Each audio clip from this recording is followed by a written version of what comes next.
What's going on, guys? Welcome back to another video here on the Samurai Sports Network. In today's video, we're going to be talking about the Miami Dolphins depth chart. Now, I need to pull it up, but there's a couple interesting things that are on the depth chart. It was released for the next preseason game.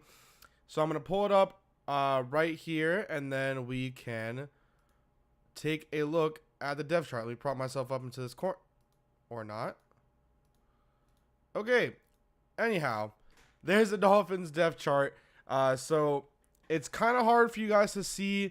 I wish I could zoom into it. I'm going to have to look into it a little closer myself. But at wide receiver, it has Devontae Parker. I'm guessing this is the opposite wide receiver, opposite of Kenny Stills. So you have Stills, Parker, Wilson, Grant, Scott, Carew, and then Lewis and Awuku.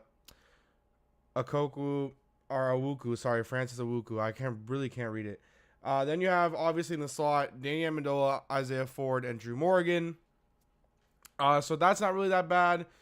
The interesting thing on, I guess, the quarterback side is Petty is last. And then you have Fales and Osweiler. So Fales or Osweiler, first running back, Drake or Gore.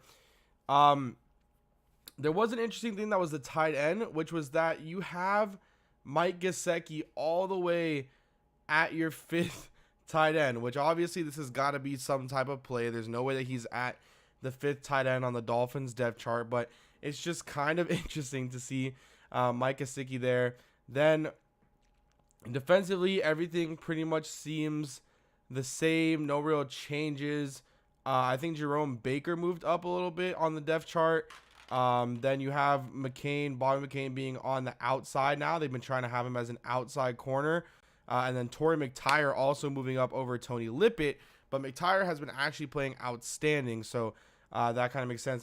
Even during practice, he's been very good. And then in the kicker battle, you have Sanders over Joseph, which Sanders has been showing us some good things. He has shown some bad things as well, but he has been showing some good things. So that kind of makes some sense. But I just wanted to kind of review this. And now let me prop myself back up here if it'll show up. There we go. So let me prop myself back up.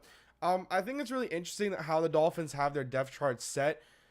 There are a couple of things that I disagree with. Obviously, in my personal opinion, I think that Kiko should be below Jerome Baker. Sorry, but it just seems like Baker, although being a rookie, did play very well in the preseason game, and just in general, probably has more of an upside right now than Kiko Alonso does. I understand that Kiko being the veteran, you kind of need him there, and obviously he's going to be that guy that we're going to need at that right outside linebacker position, but I think Jerome Baker will end up winning that job.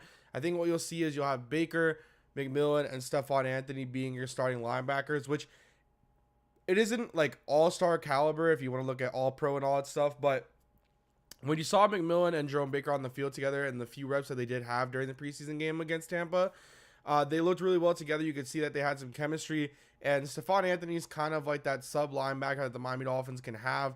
He is a nice coverage linebacker. He can tackle, and it was a nice pickup that they had from the Saints last year. So hopefully he can be something that the Dolphins want him to be. And then obviously we do have the issue of the cornerback, finding a guy opposite of Xavier Howard. But we're going to talk about that in another video. The same thing going on with the Kalen Ballage stuff that we'll talk about in another video. But I hope you I hope you guys did very much enjoy this video. A lot of stumbling on words, but I'll see you guys next time. And as always, peace.